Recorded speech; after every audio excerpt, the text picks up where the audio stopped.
There's a lot of overlap in religious doctrines, even as far as the main characters are concerned. Are there any overlaps that kind of snuck in there and we just lost their actual names in translation? For sure. Due to religious doctrines often evolving out of each other, characters are super common.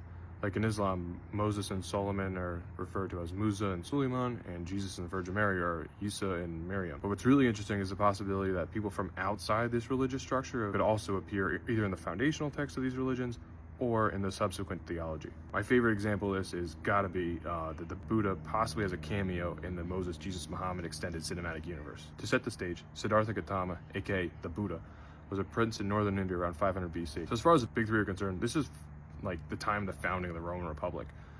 It's 500 years before Christ. The Israelites are exiled from the Levant to Babylonia, so before the Second Temple. And then it's also 1100 years roughly before Muhammad receives his revelation. So after the death of the Buddha, his doctrine spreads throughout the Indian subcontinent and beyond due to the expansion of the Mauryan Empire westward under Ashoka the Great, and the Empire of Alexander the Great expanding eastward. These cultures intermix, and this intermixing allows for one idea to be mistranslated and then become canonized in an entirely different religious system. One of these items that float along the mistranslation to canonization pipeline is the story of Josaphat and his associated legend.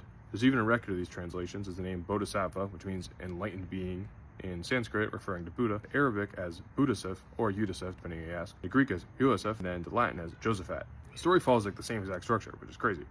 We have the sheltered prince. He experiences suffering for the first time through the eyes of the impoverished, and then he leaves the comforts of the castle and he goes into the wilderness and into the city to experience what life actually is like for people. And he learns from hermits the values of the ascetic life, and then goes on to spread his findings. The story of the Buddha survives to this day in Islamic literature in the legend of Bilawar and Buddhasif, and in Christianity is the story of Barlam and Josaphat. Josaphat even becomes a saint in Orthodox and Catholic Christianity. It may possibly be referenced in the Quran as Dua al-Kifl, but that's highly debated. Follow for more.